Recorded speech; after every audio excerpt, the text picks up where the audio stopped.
It's midday. Hello, good afternoon to you, and welcome to the Citi Prime News on 97.3 Citi FM.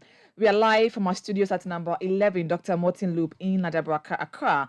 The news is also live on all our partner stations across the country and around the world. We are live on citynewsroom.com. My name is Hawa Idrisu, and this afternoon I'm here with Kweku Ediama Ansa. Coming up, Public Accounts Committee of Parliament directed the management of the Kolebu Teaching Hospital to refund 36,000 cedis paid as unearned salaries to some deceased staff of the company in 2020. The outstanding is 36,000. We've made all the frank effort in getting through the. Some of them are deceased. We've gotten to their next of kin and pursue them adequately to make sure that 36 is recovered. Also coming up, nurses at the Tatale Sangoli District Hospital in Northern Region to strike on Monday, January 23, over the hospital's management inability to provide consumables, a situation that is negatively affecting healthcare in the area. You can imagine coming to the hospital and getting admitted, and you would have to buy drugs, all the drugs requested by a prescriber from outside, and even consumables. I'm talking about the basics, gloves, giving sets, syringes, and needles to work with. Still ahead, small-scale miners give government a 2-week ultimatum to rid the country's forest reserve of Chinese illegal miners or face a forceful eviction of these Chinese. We are giving government a 2 weeks ultimatum to make sure he clear all these Chinese miscreants from these forest reserves. If he fails to do that, we would also have to go in and then get them out. And later, we'll bring you a report on the state of works on the 65 million euro Sino-Hydro 3-tier PTC interchange construction in Takoradi, which has seen only 8% of works after 5 months of operations. We have this expropriation issues of properties. Some of them are government properties, also private properties.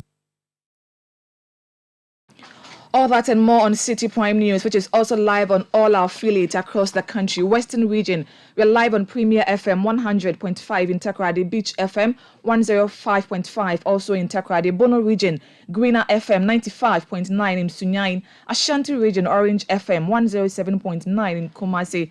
Volta Region, we're live on Akwini Radio 96.7 in Pando and Heritage FM 107.3 in Hohoi. Northern Region, Dasuma FM 99.1 in Yendi. Upper East, Word FM 88.3 in Zuarungu. Upper West, we are live on Westlink 88.1 in Laura.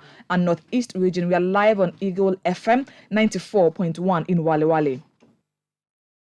Citi Prime News at 12 midday. Update you on all the running stories and connect you to the newsmakers. We are most grateful for choosing us. The Public Accounts Committee of Parliament is asking management of the Kolebu Teaching Hospital to refund an amount of 36,000 cedis paid as salaries to deceased staff in 2020. This comes after management of the facility said effort made towards retrieving the funds from the relatives of some of the deceased staff proved futile within the last 2 years. Here are excerpts of the proceedings of the committee. The unearned salaries we had was 115,889.12. And Kolebu has been able to recover 79,000 plus. The outstanding is 36,000. We've made all the frank effort in getting through the. Some of them are deceased. We've gotten to their next of kin and pursue them adequately to make sure that 36 is recovered. How long have you been pursuing them? We've done that, Honorable Chair, for almost 2 years now. You've not been successful. So I can't take your effort in pursuing them to be anything that will be positive.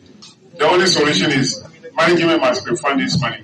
Mr. Chair, what you're also doing is we pursuing legal options in making sure the unit goes after them legally to recover that. I won't take that. Now take note. Recommendation 36,086 should refund the management of Kolebu. So those are excerpts of the proceedings of the Public Accounts Committee sitting. Let's go live to Parliament and speak to our correspondent over there, Ni Ayukwe Okain, to bring us more. Ni Ayukwe Okain, good afternoon to you. Thanks for your time. Tell us the board member or the person representing Kolebu Teaching Hospital, and what has been the account of that officer in relation to the amount that has been paid as an earned salaries to some staff who died way back in 2020. Good afternoon, Howard. So today the Public Accounts Committee of Parliament is continuing with its hearings on the 2020 Auditor General's report, and it had before it the Ministry of Health, and we've had here the Minister himself, Kwajuman Menu, as well as the Acting Chief Director. We've had Patrick Kumabwaji, who is also the Director General of the Ghana Health Service, among other leaders of various organizations within the Ministry of Health. And some of the discussions that have actually come up are issues having to do with the misapplication of drug funds, the issues also having to do with unpaid rent to staff of some health institutions within the country, precisely Kolebu, and then also the Cape Coast Teaching Hospital. They also made reference to unearned salaries that have also not been recovered from some of these state institutions. And they narrowed it down to the Kolebu Teaching Hospital and the Accra Psychiatric Hospital. For Accra Psychiatric Hospital, they indicated that they've made all the retrievals that they are supposed to do. So the committee actually discharged them. And then for Kolebu, the CEO and then also the Deputy Director of HR actually presented or represented them before the committee, and the Deputy Director of HR indicated that in all, what they were supposed to actually recover was 115,000 Ghana cedis. That's for the unearned salaries. But then within the 2 years, they've been able to achieve 79,000 Ghana cedis with the 39,000 Ghana cedis outstanding. They also indicated that within the last 2 years, they've made efforts towards ensuring that they retrieve these monies from the relatives of some of these staff who are actually on retirement or are deceased. But that effort haven't proven any futile. And the chairman of the committee, that's James Kluche-Aveji, indicated that if that is the case, then it has no option. The committee has no option than to order management of the Kolebu Teaching Hospital to ensure that this money is paid into the accounts of the government. And they indicated that they are exploring legal actions to, retrieve these monies. And the committee still stood on its grounds that if within 2 years you haven't been able to retrieve these monies, then of course management would have to take up this responsibility and pay the 39,000 Ghana cedis owed. So what was the response of the management of Kolebu? Did they intend to pay the said amount? Well, from their disposition, you could tell that they were not happy about this directive, but then they didn't have anything to say in that regard. Do we know the number of staff who are involved in this illegal payment? They said it was about over 400 staff that were actually engaged in this. But for the Cape Coast Teaching Hospital, 8 of them have actually been able to pay some of the amounts with others also outstanding. They said over 700 for the rent, the rent, unpaid rent are actually outstanding. So they are making efforts to ensure that they retrieve that amount also. Which other government entity under the Health Ministry is to appear before the committee? For today, the committee is dealing with the Ministry of Health because they have indicated that there are a whole lot of infractions that they have to attend to. So as it stands now, it's still the Ministry of Health that is before the committee, and you have other organizations, that's the National Health Insurance Authority amongst them, and other various organizations within the ministry. Were there any questions from the committee to the health minister? Can you run us through some of the things that were put before the minister? Some of these things were issues having to do with the National Health Insurance Scheme. So Kofi Adams, who is a member of the committee, indicated that we keep hearing of issues having to do with the non-release of funds for the running of this particular scheme. And the minister indicated that so far it's only 7 months of outstanding debt that they have to pay. And to him, the law, statutorily, they are supposed to use 3 months to process the claims of these health service providers before they make the payments. But Kofi Adams indicated that nowhere in the law does it state that they are supposed to be given 3 months to process the claims. It's rather 4 weeks that they are supposed to use to process the claim. So if that is the case, the Minister of Health does not have that legal permit to delay payments for that 7 months. And he indicated that, so if they were to take the 3 months out,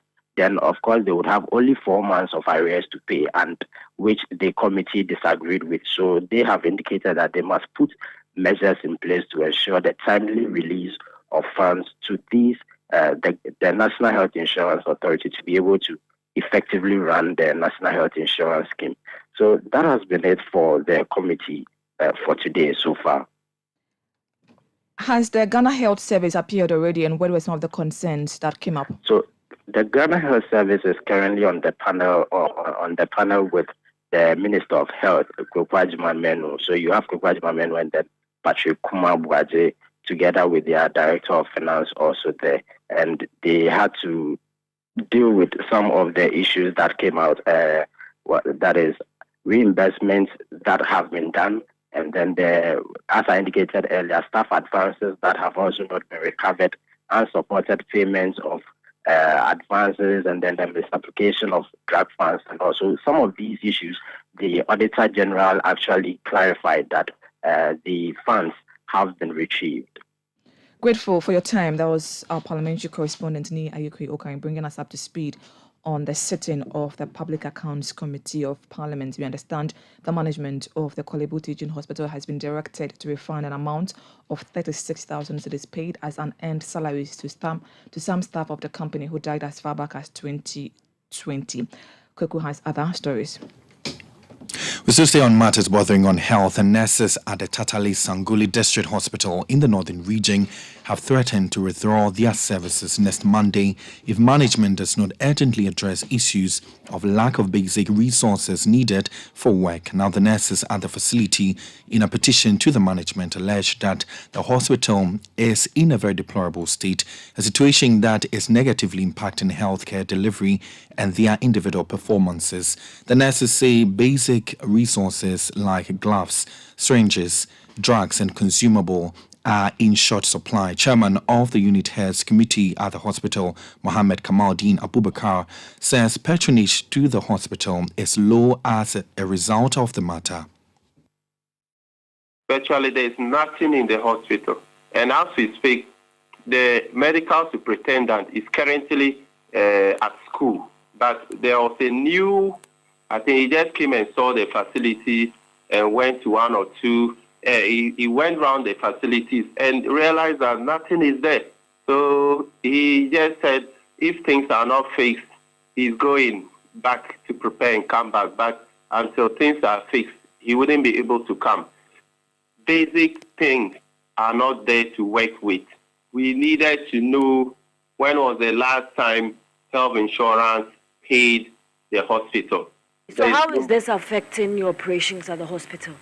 The entire community have lost confidence in the hospital. There is low patronage in the facility as we speak, because you can imagine coming to the hospital and getting admitted, and you would have to buy drugs, all the drugs requested by a prescriber from outside, and even consumables. I'm talking about the basics, gloves, giving sets, syringes, and needles to work with. Tatale is the last district to Togo border. We do get referral cases from Togo. There is no anesthesia machine in the hospital theater. And can you imagine no sane doctor would do surgical operation, especially cesarean section, without anesthesia machine. So you can imagine the risk the hospital is taking. We don't have oxygen in the hospital. We don't have oxygen concentrator.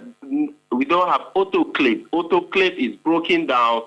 Our generator that we use in supporting the hospital when there's a blackout is broken down committee. Yesterday we had a meeting and I told all my unit heads, I told them, even if I would have to be sacrificed to see the right things being done and to revamp the name of the hospital, I am ready. So here there the chairman of the Unit Heads Committee of Tatali Sanguli District Hospital in the Northern Region, Mohammed Kamaldeen Abubakar. Now, embattled Member of Parliament for Asen North in the Central Region, James Jachukwason, has filed for a review of the Supreme Court's ruling dismissing an application for certiorari on a High Court decision concerning the criminal charges he is facing.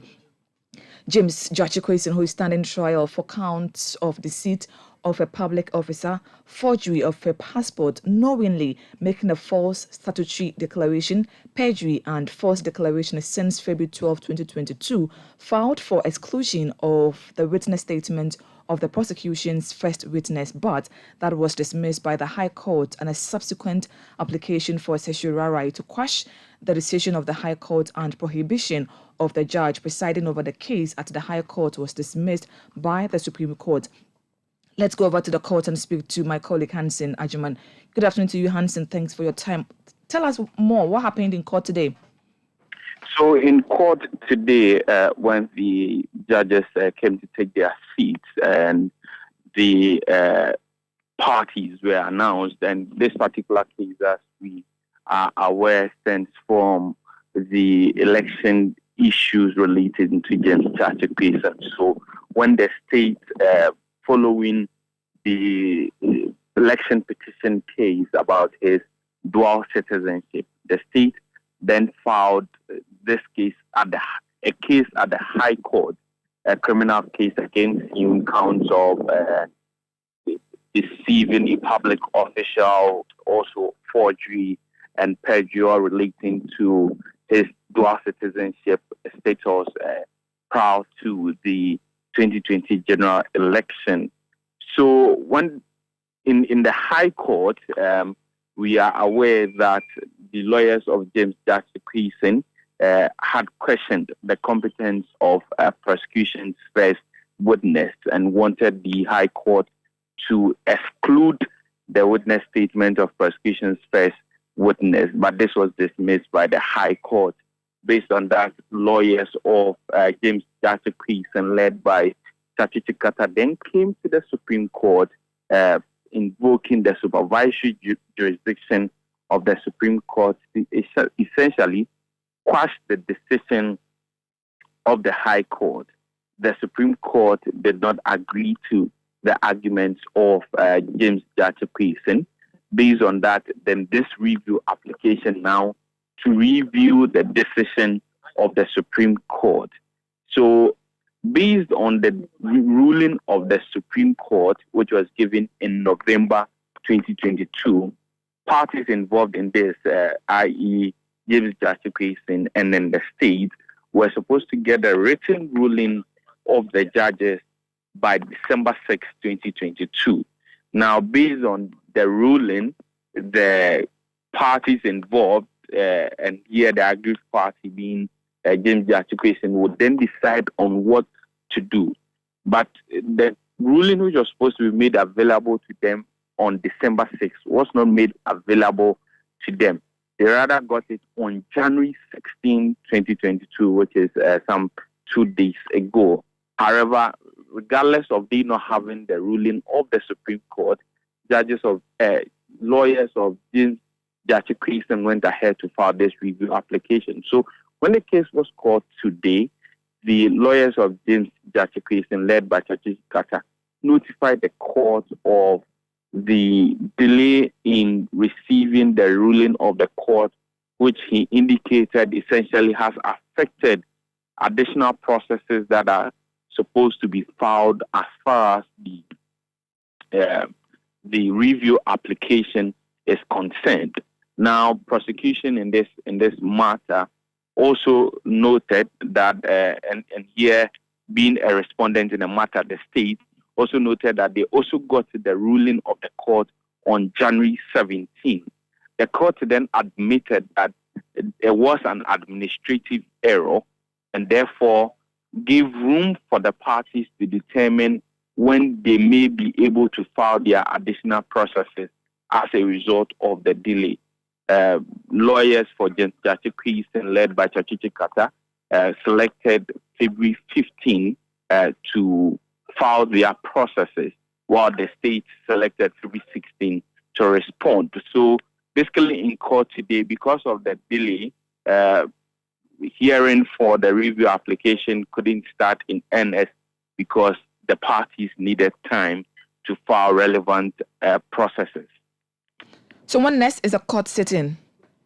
So the court has been adjourned to March 1, 2023, hoping that by March 1, 2023, all relevant processes would have been filed, responses filed, and then on March 1, 2023, we will know what exactly, how the Supreme Court will want to proceed with this particular leg of the case involving James Jachikweisen. Was he in court personally? I didn't see him in court today, but his lawyer, Chachichi Kata, was in court also. Chachichi Kata was in court again with another lawyer, Justin Buankra, who is part of the legal team for James Jachikweisen.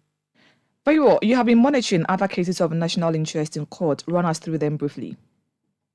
Well, the case involving Daniel Domlevo, which, if we will remember, which related to the forced leave, if I can put it that way. Some civil society organizations had gone to court to get the Supreme Court to interpret sections of the Constitution to declare the state's action in forcing Mr. Daniel Domlevo to go on leave, on a forced leave, as unconstitutional.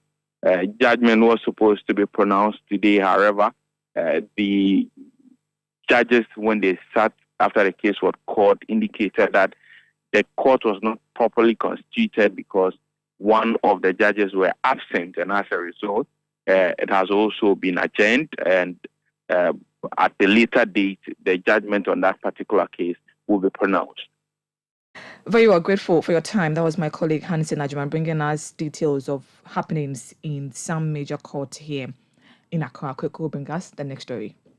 We'll take you to the Eastern region, where the Koforidua District Court B has remanded into police custody a driver, Michael Abeku, who is standing trial for allegedly murdering his 27-year-old wife, Gifty Tete, at Oyoko, a suburb of Koforidua in the New Durban North municipality. The accused, who was placed on a police wanted list for absconding from the crime scene last week Thursday, was arrested in the Central Region on Sunday and put before the court presided over by her Anna Mame Ifwa Todema. According to the prosecution, police are still conducting their investigations and prayed the court to remand the suspect to enable them conclude their investigations. The accused person is expected to reappear in court on January 31, 2023. You are still listening to the Citi Prime News on 97.3 Citi FM. Stories we've been bringing you this hour. Public Accounts Committee of Parliament directs management of the Kolebu Teaching Hospital to refund some 36,000 that is paid as unearned salaries to some staff. Also, we brought you a story where nurses at the Tatale Sangoli District Hospital are to strike on Monday over the hospital's inability to provide consumables, a situation that is negatively affecting healthcare delivery in the area. Still to come, small-scale miners give government a 2-week ultimatum to rid the country's forest reserve of Chinese illegal miners or have them do a forceful eviction of these Chinese. We have details of that and other stories coming up shortly. Please stay with us. Citi Prime News at 12 midday. Update you on all the running stories and connect you to the newsmakers. Fine, anyone can become the house owner. Oh, wow. Yeah, anyone. Whether market woman, student, professional, even fisherman or cobbler. YouGoFlip, a real estate gaming platform that allows you to play and stand the chance of winning a house, cash, or other prizes, such as savings towards the house. Simple and easy to play. Visit www.yougoflip.com Buy a ticket to enter the game. Wait for the end of the game to enjoy the win. Anyone can win. Contact us on 0555222490. You go flip. This advertisement has been vetted and approved by the Gaming Commission of Ghana. Play responsibly, not for persons below 18 years, and gaming can be addictive. Counting a population of over 1.4 billion people, a vast wealth of natural resources, and brilliant minds, welcome to Africa, where our collective prosperity is very much achievable. This is why the Africa Prosperity Network, under the auspices of the President of the Republic of Ghana and the African Continental Free Trade Area Secretariat, presents the Africa Prosperity Dialogues, dubbed the Kwewu Summit. From the 26th to the 28th of January 2023, His Excellency Nana Addo Dankwa Akufo-Addo will host some of his colleagues, heads of state, over 500 business leaders and social sector leaders on the continent and in the diaspora for the Africa Prosperity Dialogues. Themed AFCFTA from ambition to action, delivering prosperity through continental trade. Register at www.africaprosperitynetwork.com.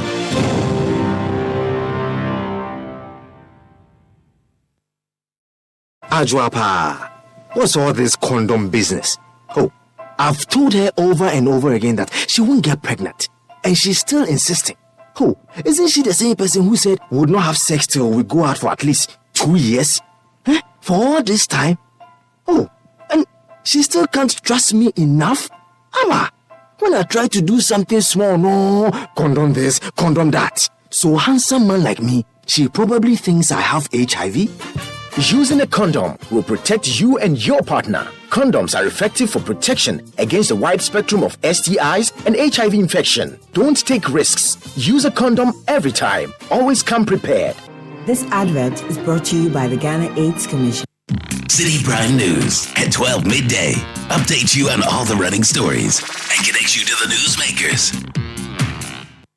You're welcome back. Now, the Education Minister, Dr. Yawase Educhum, is calling for what he terms as the internationalization of the basic and secondary school curriculum if the country wants to leverage on the Africa Continental Free Trade Area.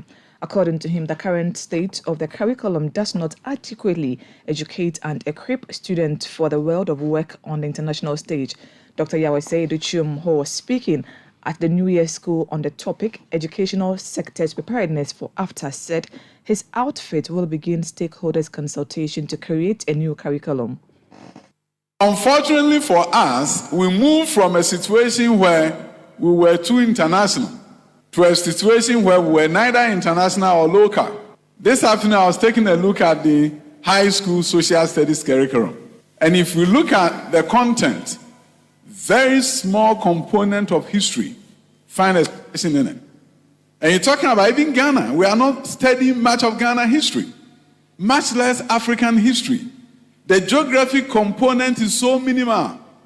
So we are not even talking about the geography of Ghana, much less the geography of Africa. How can you trade with a countries who you don't know? If we want to take advantage of AFTA, we need to know the crops that are grown in various African countries and where our comparative advantage lie. So that is what I mean by internationalization of the curriculum. You see, if you look at a science student in Ghana at the high school, that science student is doing biology, chemistry, physics, integrated science, and then social studies, and then you look at elective mathematics. That student graduates from our high school, go to a university, and doesn't know much about the country that he grew up in or she grew up in. Because through the high school curriculum, he didn't get much about the history of our nation. Why do we have to ask science students to do biology, chemistry, and physics and integrated science? They don't need integrated science. And that's an area where we can substitute history of Ghana, music, dance, and allow them to be well-rounded individuals who can take advantage of AFTA. You heard Education Minister Dr. Yawase Educhum. Now, education think tank Africa Education Watch has urged the Ministry of Education to clarify the Vice President's announcement of a policy to give all senior high school students an electronic tablet. Vice President Dr. Mahamudu Bawumia revealed at the opening of the New Year school that the distribution of free electronic tablets loaded with textbooks will begin this year. Executive Director of Africa Education Watch, Kofi Asare, says although the idea is laudable, it was not captured in the budget. Therefore, government must come clear on how it intends to implement the policy. Discussions around providing tablets and laptops for students in senior high schools after providing free Wi-Fi has lasted about 2 or 3 years now, and it is proper for the gadgets to be available so that the full benefits of the Wi-Fi is actually available for students and also teachers. I'm not sure about how it's going to be funded. It wasn't in. So perhaps the Ministry of Education will have to come and clarify to the Ghanaian public where it is going to get money to finance the provision of tablets for about 1.3 million children in senior high schools. Having said that, let me indicate that it is time for us to prioritize our education, our education spending. Our basic schools still do not have adequate textbooks. Less than 30% of textbooks required have been supplied. There are many schools without textbooks, and there is no school with the full complement of textbooks. So in all this, government should be equitable in spending the little money we have, even if we are able to raise resources elsewhere, extra budgetary resources to buy the tablets for our senior high schools. Government should have in mind that the senior high schools already have textbooks. But basic schools do not have the full complement of textbooks. So in deploying extra budgetary resources to procure tablets, that should, guide us and be equitable in spending the resources we have. But in conclusion, the Ministry of Education wants to come and explain further, because in the budget that was approved, the provision was not made for the procurement of tablets or laptops for senior high school students. You heard there the Executive Director of Africa Education Watch, Kofi Asare. The National Concerned Small-Scale Miners Association of Ghana has given the government a 2-week ultimatum to rid the country's forest reserves of Chinese nationals engaged in illegal mining. The association says the activities of the miners who are allegedly being protected by some government officials is destroying the landscape and reserves. In an interview with Citi News, the president of the association, Michael Kojo-Pepera, said they would take matters in their own hands if government fails to act on their demands. As a matter of fact, if you should go to the Nyan Forest Reserve, which is around Obuasi and Puniase Kubi area, you see a lot of these Chinese in the forest mining with impunity. They as well went to the Papama Forest Reserves, which is around the Bepotintin, Numerso, Brichakrum, Wateso, to Ota. We went there and we saw a lot of these Chinese mining impunity, just destroying our water bodies and our forest reserve. That is why we brought out this statement that, when we voted for our president, we handed over the sovereignty and then the protection of this country to him. So as a matter of urgency, we needed to protect this forest. And then what these Chinese people are engaging in is illegal, because the Minister of Lands and Natural Resources has come out to declare all forest reserves in this country as a red zone.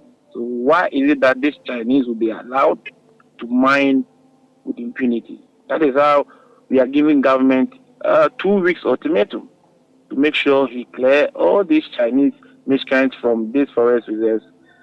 If he fails to do that, we would also have to go in and then get them out. Michael Kojo-Pepera is the president of the National Concerned Small-Scale Miners Association of Ghana. The residents of Anan Charles, a community in Abokobi in the Ga East municipality, are accusing the Presbyterian Church of unlawful attempts to evict them from their lands. Earlier today, the church, with the help of the police, went into the community to reclaim encroached lands. Now, the residents are saying that the land was bequeathed to them by their ancestors. Emmanuel Anan is an elder in that community.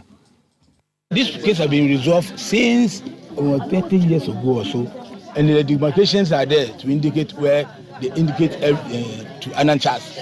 And we are staying within our boundaries. We have not extended any house or anything to anybody. So if you have given me anything, I don't have any right to give it to my children or my sister or my sister's brother. So we don't understand what happened. This morning we were here when they arrived with more than over 70 armed policemen, and they started harassing the people in the community. We don't understand, because if anything, you should have invited us, or if the case affects us, you should have included us with the Adoto family that you have taken our life illegally. So we are claiming to send you to court. But that's what the sort happened. So we don't know their intention when they came here this morning. But they have a hidden agenda. That because some time ago we sent them to court because they came to harass our people here. They sent them to court. We want them to win the case. So that's why they have that pains inside them. So you have there Emmanuel Annan, who is an elder of the Annan Charles community, who are pushing back on eviction attempts by the Presbyterian Church. Now, some cocoa farmers at Onhiampe Inika in the Amenfi West District of the Western Region have threatened to take legal action against international media organization Al Jazeera. The Qatar-based media house aired a TV report that cocoa farmers in the area engaged children to work on their farms. The farmers who are agitated over the report have described the news item as staged. In an interview with Citi News, a former assembly member for the area, who is also a cocoa farmer, Samuel Ofori Asari, says they are ready to face them in court. Before you can publish or something like that on the media, you have to let the person be aware of what you are going to publish before. These people didn't do anything of such mention, but they came out to publish that the Nyampenika farmers are using children for cocoa business. Meanwhile, it's never true. You came as a media to let the farmers come up with their challenges.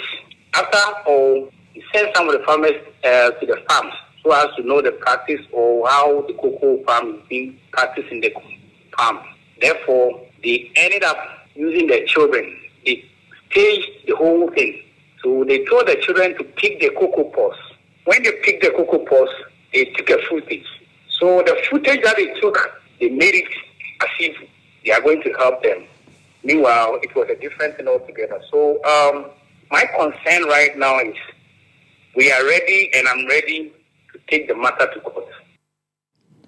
Samuel Ofori Asari is one of the cocoa farmers at Onhiampe Inika in the Amenfi West District of the Western Region who have threatened to sue international media organization Al Jazeera.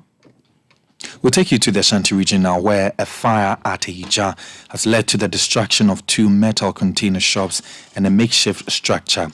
Properties in the makeshift structure housing a mother and her kids were completely destroyed, while various items and equipment in a tailoring shop and a salon have also been lost to the inferno. The intervention of fire officers prevented the fire from spreading to other areas. The Ashanti Regional Public Relations Officer for the Ghana National Fire Service, DO3, Peter Adai, has been speaking to Citi News on the matter.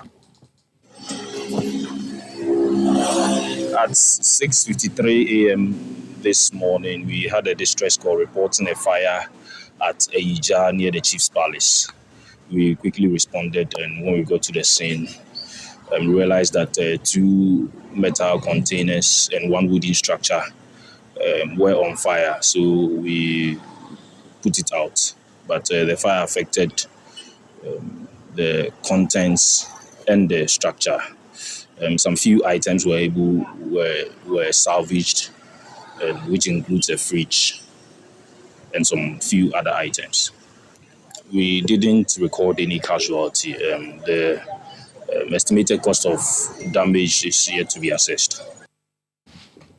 Ashanti Regional Public Relations Officer of the Ghana National Fire Service, DO3, Peter Adai. Now, following the incident and recent fire outbreaks in the Ashanti region, in which 3 lives have been lost in January 2023 alone, residents have been calling for further sensitization from fire officers. This is still the Citi Prime News on 97.3 Citi FM. Still ahead, we'll bring you a report on the state of works on the 65 million euro Sino-Hydro 3-tier PTC interchange construction in Tekrade, which has seen only 8% of works after 5 months of operations. We have details of that, plus other stories coming up shortly. Please don't go away. Citi Prime News at 12 midday. Update you on all the running stories and connects you to the newsmakers. It's creamy, creamy plus, delicious milk, creamy plus for you. Creamy Plus is a delightfully delicious option whenever and wherever the occasion calls for milk. For your quick meals on the go or quality time at the dining table, jazz up your favorite Gary soakings, mashed kenke, cereals, and all hot and cold beverages with a creamy, protein-rich, healthy option of milk. Creamy Plus evaporated milk with vegetable fat is all you need to stay on the go. Creamy Plus evaporated milk is now available in a shop near you. For bulk purchases, please contact Les Farm Distributors at Medina Ritz Junction on 0501 682 522, or Grace has found us at Akoko Photo Dansoman on 0245 162 747. Creamy Plus for you. Creamy Plus evaporated milk. This message has been vetted and approved by the FDA. Imagine 7 exciting days of adventure through 16 incredible regions of Ghana with a promise of a rich cultural experience, introspective historical visitations, and exhilarating field days with nature. Imagine 7 amazing days of a road trip filled with the sights, sounds, and the aura of a diversified people. But you don't have to imagine it. You can be there to experience all the thrilling adventures a heritage caravan trip has to offer. What are you waiting for then? Join the expedition of a lifetime to discover Ghana from the 4th to the 11th of March on the Heritage Caravan 2023. Pack your bags and let's set off on a spectacular tour from Greater Accra through to the Eastern region, Ashanti region, Upper East region, Savannah region, Northern region, through to the Northwest, Bono region, Ahafo region, Bono East region, Western North, Western region, and the Central region of Ghana. A journey full of fun, education, information, wonderful memories, and great bonding moments awaits you. So call 0205 973 973 to register for Heritage Caravan 2023 now. The Heritage Caravan 2023 is powered by Citi FM with support from Citi TV and proudly sponsored by Holland Ghana, the European Union, Malta Guinness, and Ebony Condoms.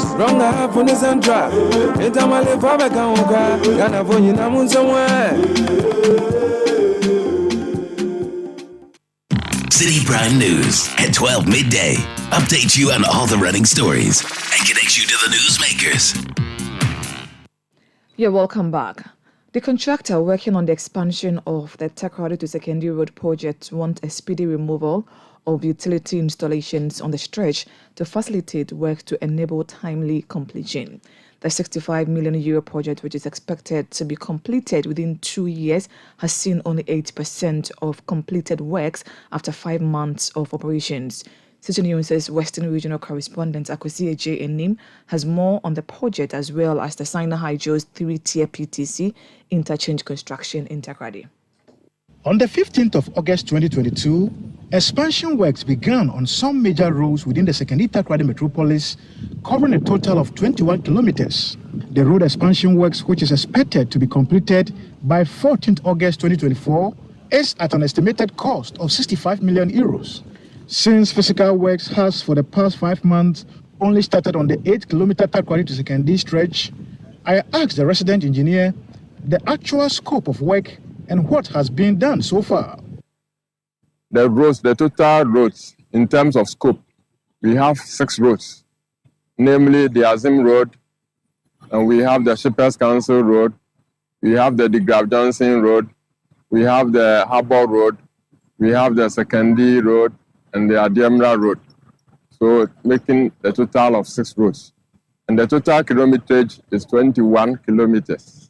In terms of percentage, now we can put it about 6 to 7%. Let's say 7% has been done now. From Sekondi or Tekrade to Sekondi, That road is about 8 kilometers in all. Currently, we've done, putting everything together, we've done about 12%. And the scope of works that has been completed now is the clearing and demolition.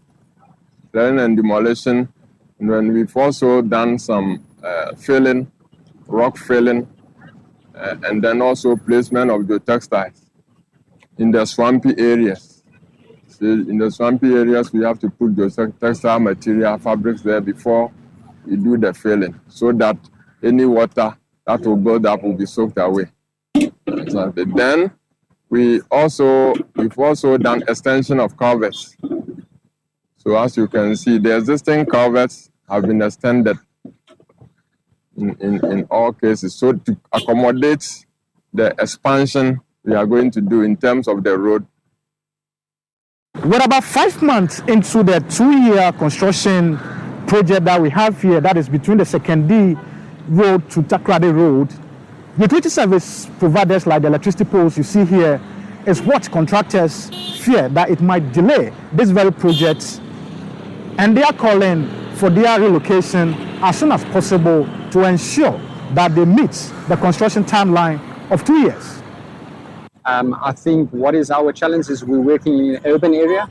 There's a lot of expropriation and there's a lot of utilities that we're encountering in the urban area that you will appreciate. That entails that we are accommodating the traffic currently on the existing roadway. Currently, we've submitted the accommodation of traffic drawings to the client. That's been approved. Like I've mentioned, yes, there will be instances that we need to close some of the roads that we need to cross with the culvert, but that would be section by section addressed as well. For the resident engineer, the situation is causing significant delays in completing the project on schedule. Yeah, the challenge is in terms of we are a bit behind schedule because the time lapse is about 12%. We have this expropriation issues, expropriation of properties. Some of them are government properties, some of them are also private properties. And but the process has started. The process has been triggered to compensate those properties or the property owners so that those properties can be demolished to pave way for the construction to go on. And in terms of the government properties, for instance, we have the prison wall, which is affected. That before we demolish, we have to reinstate the wall before that can be demolished. And that one, the process is also in place to do that. And I believe within a short time we can complete on that. Then we have the relocation of utilities. And by utilities, I'm talking about ECG lines. And then we have water, Ghana Water Company, then the telcos. You see, so those are the issues which have been delaying the project so far. With the electricity company being the biggest culprit when it comes to the installations in the right-of-way of the Sekondi Takoradi Road redevelopment, I've come to the ECG to find out the program they have and when they intend relocating these installations from the way. The ECG has been contacted on this project. We've done our assessment, which includes cost, and have submitted to the consultant. We've also recommended eligible electrical contractors. What I mean by eligible electrical contractors are those who can do the work that needs to be done for the project to be successful. I therefore ask the resident engineer if funding for the relocation and compensation is a challenge. Yeah, there's the contract sum made provision for expropriation. See, but it's a provisional sum. It's a provisional sum, and so for now we haven't exhausted it. So that is what is being used. But the process that we need to go through in order to compensate the people. It was a bit cumbersome, but I think now we are almost at the end of it. While the contractors await the relocation of the utility installations, they have no choice but to go ahead with the road extension works opposite to the Fiankwanta Regional Hospital. Interestingly, these electric poles are still in their way. To have a full view of the construction within the Second Takoradi Metropolis, I therefore moved to check the progress of work on the $55 million three-tier Takoradi PTC runabout Sino Hydro project. This is the Sino Hydro PTC three-tier interchange here in Takoradi, which construction actually started in the last quarter of 2020 and expected to be a 30-month project. The project is likely to be completed in June of this year, and according to contractors, they are currently around 80% of completion. But I look at it as we speak right now, although the work has so much progress to 80% completion, we are not seeing much work here. And the information that we are picking is that funding for the project has become a little bit challenged. And for that matter, the contractors are likely to go on strike in the coming weeks if nothing actually happens in terms of funding. For Citi News, I'm Akwesi in Takoradi. We do more stories now, and the national chairman of the Association of Road Contractors Ghana, John Afo Jr., says that the Kufuor-led government's Year of Roads initiative has not benefited Ghanaian contractors, rather it has favored foreign contractors. Now, the government declared in its 2019, 2020 and 2021 budgets as Year of Roads, indicating a special focus on massively improving upon the road infrastructure in Ghana. However, John Afo Jr. tells Citi News the initiative has not profited local contractors. The government support, it's not there. That one, no. Don't let anybody deceive anybody in Ghana. How do you describe the Year of Roads initiative so far? Don't mention it at all. It has never been done. There's no Year of Roads in Ghana. It's only by way of saying it. If you want to know that there's Year of Roads, go around yourself. You see it. If it's Year of Roads, you should see roads well done. I've seen the Pokwasi interchange. The what? The Pokwasi interchange. Do you know the fund? Some of them are what do you call them? Butter businesses that the government done. That one, yes, is done in most countries, but not what we, the locals, are doing. If you are being a government who will only satisfy foreign contractors to execute those jobs, then what about we, the locals? Local contractors, the Year of Roads has not benefited you? Is that what you're saying? At all. John Afo Jr. is the national chairman of the Association of Road Contractors Ghana. Meanwhile, the public relations officer of the Ministry of Roads and Highways, Nazir Ahmed Yate, vehemently disagrees that the Year of Roads has not benefited Ghanaian contractors.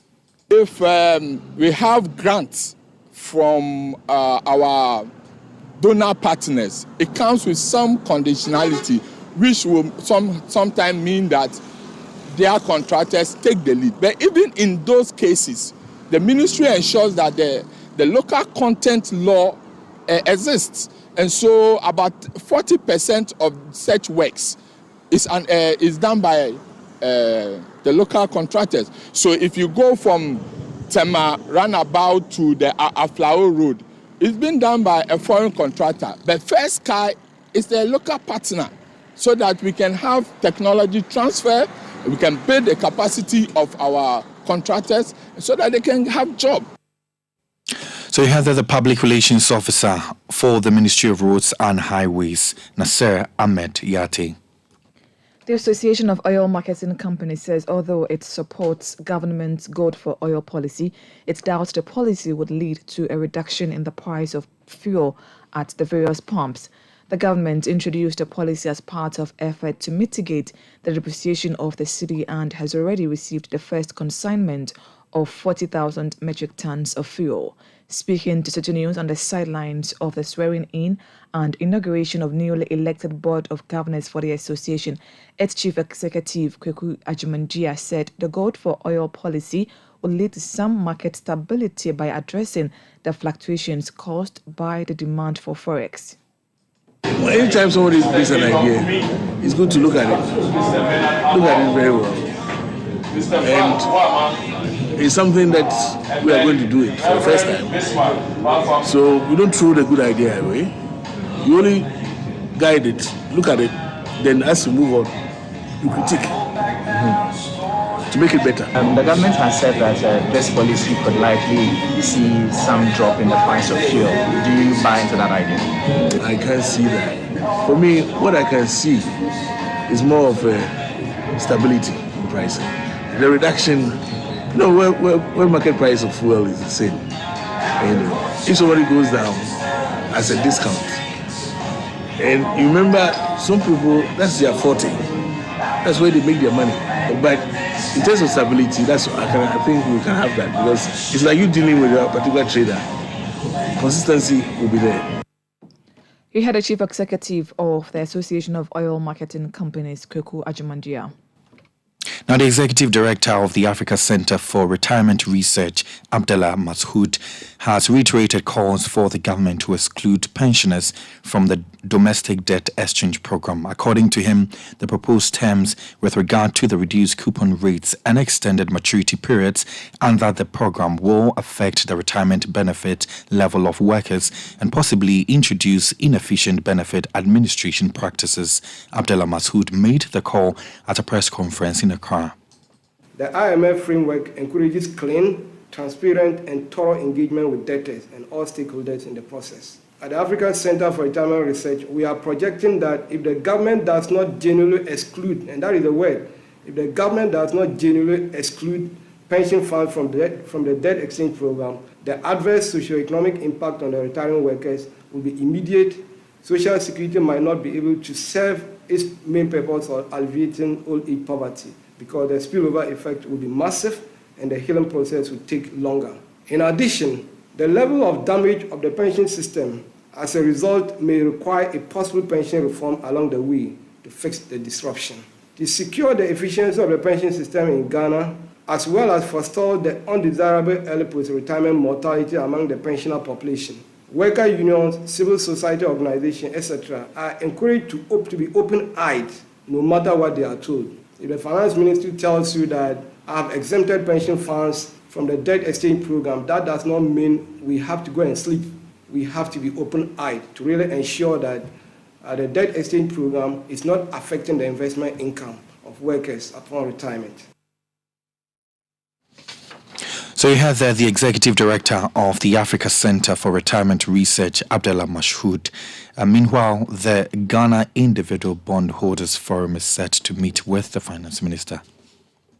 The National Democratic Congress, NDC, will hold its presidential and parliamentary primaries on Saturday, May 13, 2023. The impending election is to elect a flag bearer and parliamentary candidates to contest on the ticket of the party for the 2024 general elections. Per the timetable outlined by the party, interested individuals are expected to pick up nomination forms on the party's website or at headquarters. Filing of nominations will take effect from 22nd to 24th of February 2023. General Secretary of the NDC, Fifi Fiavi Kwete, has been given further details. The election of the presidential candidate shall be held on Saturday, the 13th of May, 2023. So effectively, our intention is to make sure that we have the presidential and the parliamentary primaries on the same day. Now, this is going to be done at voting centers in all 276 constituencies of the NDC. The national headquarters of the NDC shall constitute an additional voting center for all delegates from external branches of the party. So the opening of nominations will be between the 22nd February 2023 to the 24th of February 2023. Submission of forms and filing of nomination will be between 20th of March 2023 to the 22nd of March 2023. Vetting will be between 27th of March to 29th of March 2023. Appeal is going to be allowed between the period of 30th of March to 6th of April. You had NDC General Secretary Fifi Fiavi Kwete. And that's how we wrap up today's edition of the Citi Prime News, which has been live from our studios in Adabraka, Accra. Please log on to citynewsroom.com for more stories. My name is Hawa Idris. I was here with Kweku Ediama Ansa. Michael Obodu is up next with the afternoon's edition of City Business News. Many thanks for your